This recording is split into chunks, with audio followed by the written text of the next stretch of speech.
आज आप सुनने वाले हैं फागुन मास महात्म्य का 13वां अध्याय की कथा। जय श्री कृष्णा, राधे राधे। आप सभी का दिन शुभ हो। यदुवंश के अंतर्गत कोष्ठ आदि के वंश तथा श्री कृष्ण अवतार का वर्णन। पुलस्त जी कहते हैं, हे राजेंद्र, जब यदुपुत्र कोष्ठ के कुल में ही वृषणी वंशावत के भगवान श्री कृष्ण का अवतार हुआ है। कोष्ठु के पुत्र महामना जिनिवान हुए। उनके पुत्र का नाम स्वाति था। स्वाति से कुशंकु का जन्म हुआ। कुशंकु से चित्ररथ उत्पन्न हुए, जो शशि बिंदु नाम से विख्यात चक्रवर्ती राजा हुए। शशि बिंदु के 10,000 पुत्र हुए। वे बुद्धिमान, सुंदर, प्रचुर, वैभवशाली और तेजस्वी थे। उनमें भी 100 प्रधान थे। उन 100 पुत्र में भी जिनके नाम के साथ पृथु शब्द जुड़ा था, वे महान बलवान थे। उनके पुत्र नाम इस प्रकार हैं: पृथुश्रवा, पृथुयशा, पृथुतेज, पृथुद्भव, पृथुकीर्ति और पृथुमती। पुराणों के ज्ञाता पुरुष उन सब में पृथुश्रवा से उष्णा नामक पुत्र हुआ, जो शत्रुओं को संताप देने वाला था। उष्णा का पुत्र सिनेयु हुआ, जो सज्जनों में श्रेष्ठ था। सिनेयु का पुत्र रुकम कवच नाम से प्रसिद्ध हुआ। वह शत्रु सेना का विनाश करने वाला था। राजा रुकम कवच ने एक बार अश्वमेध यज्ञ का आयोजन किया और उसमें दक्षिणा के रूप में यह सारी पृथ्वी ब्राह्मणों को दे दी। उसके रुकमेश, पृथरुकम, ज्यामघ, परीघ और हरि, ये 5 पुत्र उत्पन्न हुए, जो महान, बलवान और पराक्रमी थे। उनमें से परीघ और हरि को उनके पिता ने विदेह देश के राज्य पर स्थापित किया। स्वमेश राजा हुआ और पृथुष्कम उसके अधीन होकर रहने लगा। उन दोनों ने मिलकर अपने भाई ज्यामघ को घर से निकाल दिया। ज्यामघ ऋक्षमान पर्वत पर जाकर जंगली फल मूलों से जीवन निर्वाह करते हुए वहां रहने लगे। ज्यामघ की स्त्री शैव्या बड़ी सती साध्वी स्त्री थी। उससे विदर्भ नामक पुत्र हुआ। विदर्भ से 3 पुत्र हुए, क्रथ, कैकिस और लोमपाद। राजकुमार क्रथ और कैकिस बड़े विद्वान थे तथा लोमपाद परम धर्मात्मा थे। तत्पश्चात राजा विदर्भ ने और भी अनेकों पुत्र उत्पन्न किए, जो युद्ध कर्म में कुशल तथा शूरवीर थे। लोमपाद का पुत्र प्रभु और प्रभु का पुत्र हेति हुआ।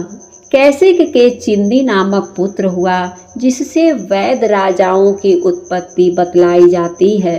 विदर्भ का जो क्रथ नामक पुत्र था, उससे कुंती का जन्म हुआ। कुंती से घृत और धृत से पृष्ठ की उत्पत्ति हुई। पृष्ठ प्रतापी राजा था। उसके पुत्र का नाम निवृत्ति था।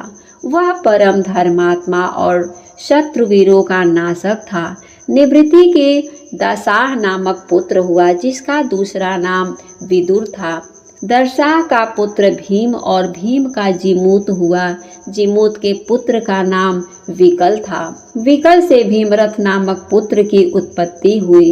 भीमरथ का पुत्र नवरथ, नवरथ का दृढ़रथ और दृढ़रथ का पुत्र शकुनी हुआ। शकुनी से करभ और करभ से देवरात का जन्म हुआ।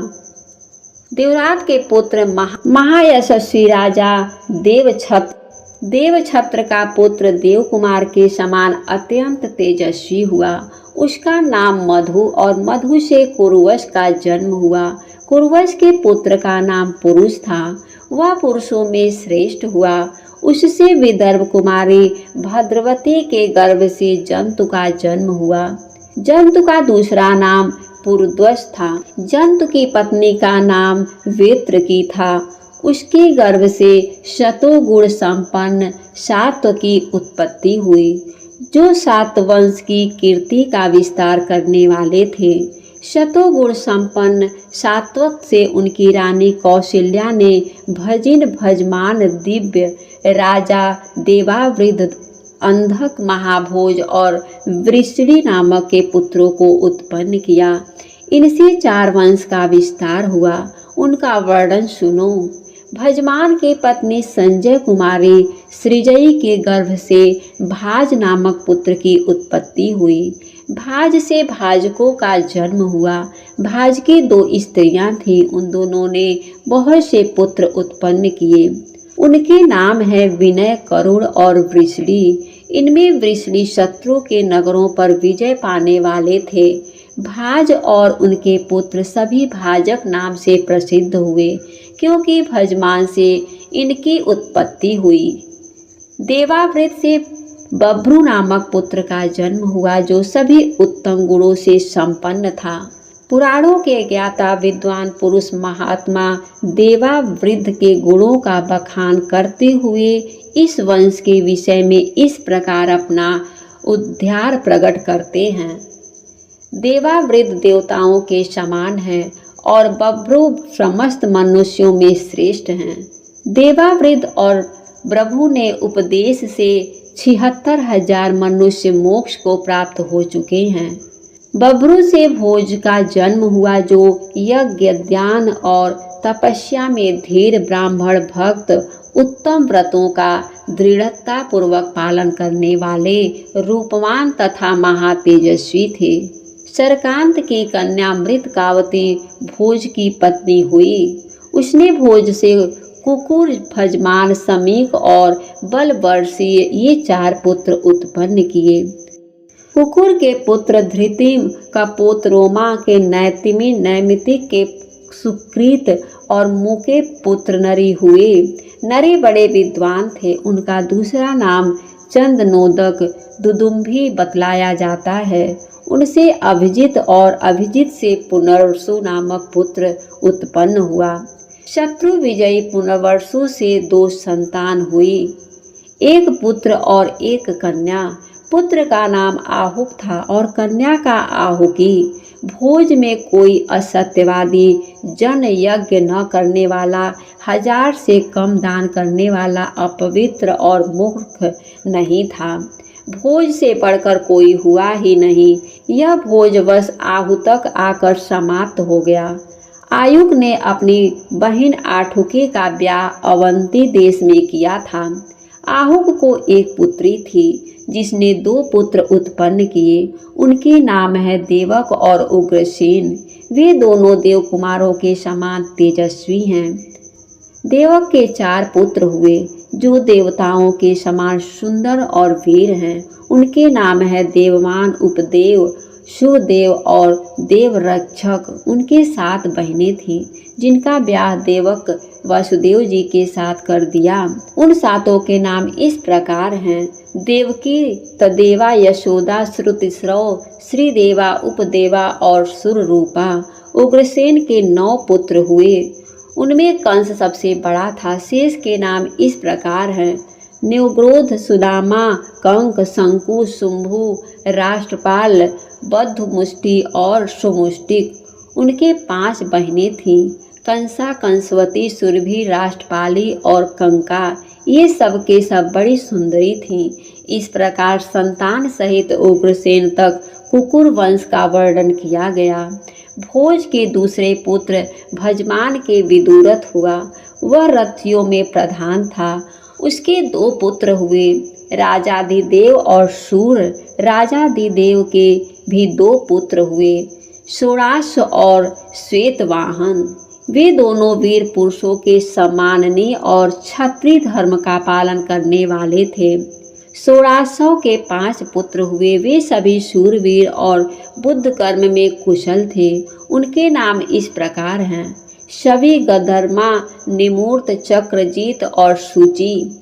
शमी के पुत्र प्रतिक्षत्र के भोज और भोज के हृदिक हुए।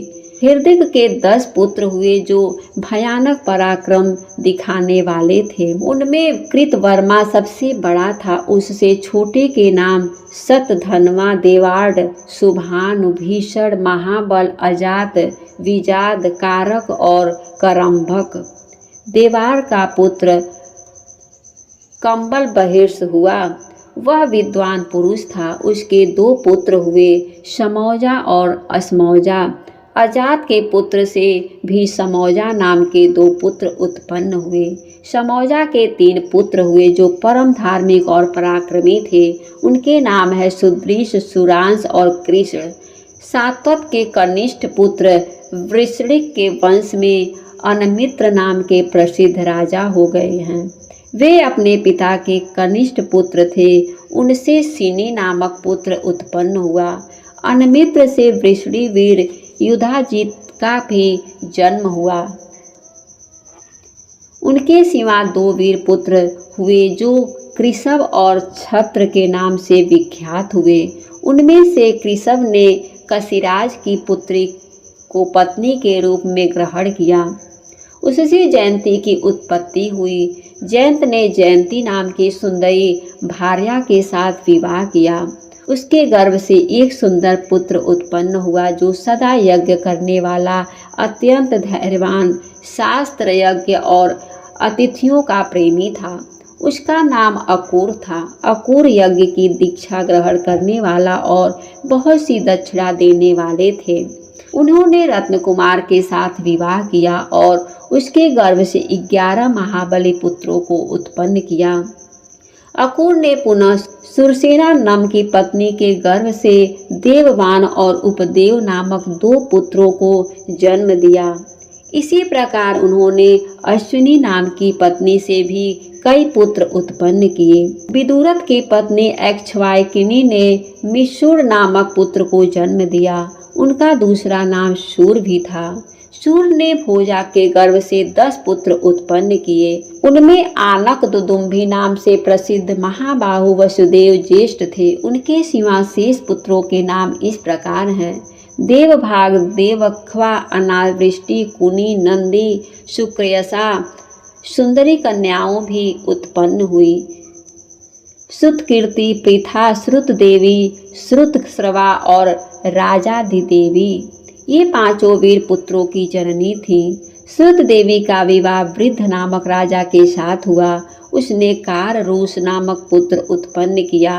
श्रुतकीर्ति ने केकव नरेश के वंश से संतर्दन को जन्म दिया। की पत्नी राजा देव से गर्भ से धर्म के भाल का अभिमर्दिता ने जन्म ग्रहण किया। शूर की राजा कुंती भोज के साथ मैत्री थी, अतः उन्होंने अपनी कन्या पृथा को उन्हें गोद दे दिया। इस प्रकार वसुदेव की बहन पृथा कुंती भोज की कन्या होने के कारण कुंती के नाम से प्रसिद्ध हुई। कुंती भोज ने महाराज पांडु के साथ कुंती का विवाह किया। कुंती से 3 पुत्र उत्पन्न हुए: युधिष्ठिर, भीमसेन और अर्जुन। अर्जुन इंद्र के समान पराक्रमी हैं। वे देवताओं के कार्य सिद्ध करने वाले, संपूर्ण दानवों के नाशक तथा इंद्र के लिए भी अवध्य हैं। उन्होंने दानवों का संहार किया। पांडु की दूसरी रानी माधवी गर्भ से 2 पुत्र की उत्पत्ति हुई जो नकुल और सहदेव के नाम से प्रसिद्ध हैं। वे दोनों रूपवान और सतोगुणी। वसुदेव जी की दूसरी पत्नी रोहिणी जो पुरुवंश की कन्या है, श्रेष्ठ पुत्र के रूप में बलराम को उत्पन्न किया। तत्पश्चात उनके गर्भ से रण प्रेमी सारण, दुर्भर, दमन और लंबी कोठी वाले पिंडारक उत्पन्न हुए। वसुदेव जी की पत्नी जो देवकी देवी हैं, उनके गर्भ से पहले तो महाबाहु प्रजापति के अंशभूत बालक उत्पन्न हुए। फिर कंस के द्वारा उनके मारे जाने पर श्री कृष्ण का अवतार हुआ। विजय, रोचमान, बुद्धिमान और देवल ये सभी महात्मा उपदेवकी के गर्भ से उत्पन्न हुए। श्रुत देवी महाभाग गवेषण को जन्म दिया जो संग्राम में पराजित होने वाले नहीं थे। जब श्री कृष्ण के प्रादुर्भाव की कथा कही जाती है, जो कृष्ण के जन्म और बुद्धि की कथा का प्रतिदिन पाठ या श्रवण करता है, वह सब पापों से मुक्त हो जाता है। पूर्व काल में जो प्रजाओं के स्वामी थे, वे ही महादेव श्री कृष्ण लीला के लिए इस समय मनुष्य में अवतीर्ण हुए हैं। पूर्व जन्म में देवकी और वसुदेव जी ने तपस्या की थी। उसी के प्रभाव से वसुदेव जी के द्वारा देवकी के गर्भ से भगवान का प्रादुर्भाव हुआ। उस समय उनके नेत्र कमल के समान शोभा पा रहे थे। उनकी 4 भुजाएं थीं। उनका दिव्य रूप मनुष्यों का मन मोहने वाला था। श्रीवत्स से चिन्हित एवं शंख चक्र आदि लक्षणों से युक्त भगवान के दिव्य विग्रहों को देखकर वसुदेव जी बोले, प्रभु इस रूप को छिपा लीजिए, मैं कंस से डरा हुआ हूँ, इसलिए ऐसा कहता हूँ। उसके मेरे 6 पुत्रों को जो देखने में बहुत ही सुंदर थे मार डाले हैं। वासुदेव जी की बात सुनकर भगवान ने अपने दिव्य रूप को छिपा लिया। फिर भगवान की आज्ञा लेकर वसुदेव जी उन्हें नंद के घर ले गए और नंद गोप को देखकर बोले, आप इस बालक की रक्षा करें, क्योंकि इससे संपूर्ण यादवों का कल्याण होगा। देवकी का यह बालक जब तक कंस का वध नहीं करेगा तब तक इस पृथ्वी पर भार बढ़ाने वाला अमंगलमय उपद्रव होते रहेंगे। भूतल पर जितने दुष्ट राजा हैं उन सबका यह संहार करेगा। यह बालक साक्षात भगवान है। ये भगवान कौरव पांडवों के युद्ध में संपूर्ण क्षत्रियों के एकत्रित होने पर अर्जुन के सारथी का काम करेंगे और पृथ्वी को क्षत्रिहीन करके उसका उपभोग एवं पालन करेंगे और अंत में समस्त यदुवंश को देवलोक में पहुंचाएंगे। भीष्म जी ने पूछा, हे ब्राह्मण, ये वसुदेव कौन थे? यशस्विनी देवकी के देवी कौन थी तथा ये नंद गोप और उनकी पत्नी महाव्रता यशोदा कौन थी, जिसने बाल रूप में भगवान को जन्म दिया और जिसने उन पालक पोषण किया, उन दोनों स्त्रियों का परिचय दीजिए। पुलस्त जी बोले, हे राजन, पुरुष वसुदेव जी कश्यप और उनको प्रिया देवकी अदिति कही गई हैं। कश्यप ब्रह्मा जी के अंश हैं और अदिति पृथ्वी का इसी प्रकार द्रोण नामक वसु की नंद गोप के नाम से विख्यात हुए हैं तथा उनकी पत्नी धरा यशोदा हैं। देवी देवकी ने पूर्व जन्म में अजन्मा परमेश्वरी से जो कामना की थी उसकी वह कामना महाबाहु श्री कृष्ण ने पूर्ण कर दी। यज्ञानुष्ठान बंद हो गया था, धर्म का उच्छेद हो रहा था। ऐसी अवस्था में धर्म की स्थापना और पापी असुरों का संहार करने के लिए भगवान श्री कृष्ण वृषणी कुल में प्रकट हुए हैं। रुक्मिणी, सत्यभामा, नग्नजीतनी पुत्री सत्या, सुमित्रा, सैव्या, गांधार राजकुमारी लक्ष्मणा, सुभीमा, भद्र राजकुमारी कौशल्या और विरजा आदि 16,000 देवियां श्री कृष्ण की पत्नियां हैं। ये सभी युद्ध में कुशल हैं। उनके नाम इस प्रकार हैं: महाबली, प्रद्युम्न, रणशूर, चारुदेश्वर, सुचारु, चारुभद्र, सदृश, हर्ष, चारुगुप्त, चारुभद्र, चारुक और चारुहास। इनमें प्रद्युम्न सबसे बड़े और चारुहास सबसे छोटे हैं। रुक्मिणी ने एक कन्या को भी जन्म दिया जिसका नाम चारुमती है। सत्यभामा से भानु, भीमरथ, क्षण, रोहित, दीप्तिमान, ताम्रबंध और जलंधम।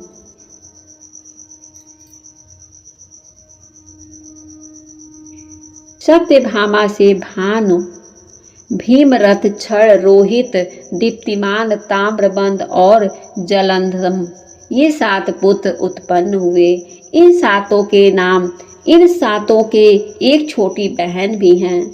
जामवंती के पुत्र सांब हुए जो बड़े ही सुंदर हैं। ये सौर शास्त्र के प्रणेता तथा प्रतिमा एवं मंदिर के निर्माता हैं।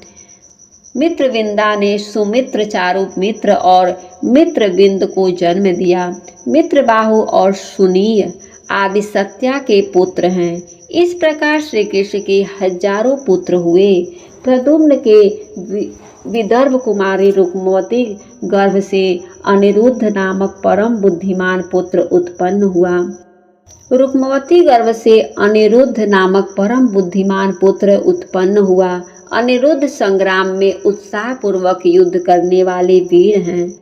अनिरुद्ध से मृग केतन का जन्म हुआ। राजा सुपार्श की पुत्री काम्या ने तरस्वी नामक पुत्र प्राप्त किया। प्रमुख वीर एवं महात्मा यादवों की संख्या 3,60,00,000 के लगभग है। वे सभी अत्यंत पराक्रमी और महाबली हैं। उनकी सभी देवताओं के अंश से उत्पत्ति हुई है।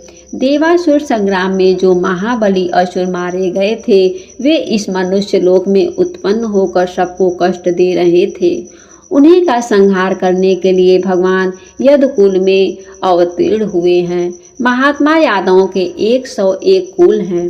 भगवान श्री कृष्ण ही उन सबके नेता और स्वामी हैं तथा संपूर्ण यादव भी भगवान की आज्ञा के अधीन रहकर रिद्धि सिद्धि संपन्न हो रहे हैं। आज का अध्याय समाप्त हुआ। उम्मीद है कि आज की कथा आप सभी को पसंद आई होगी। जय श्री कृष्णा, राधे राधे। हमारे वीडियो को देखने के लिए आप सभी को बहुत बहुत धन्यवाद।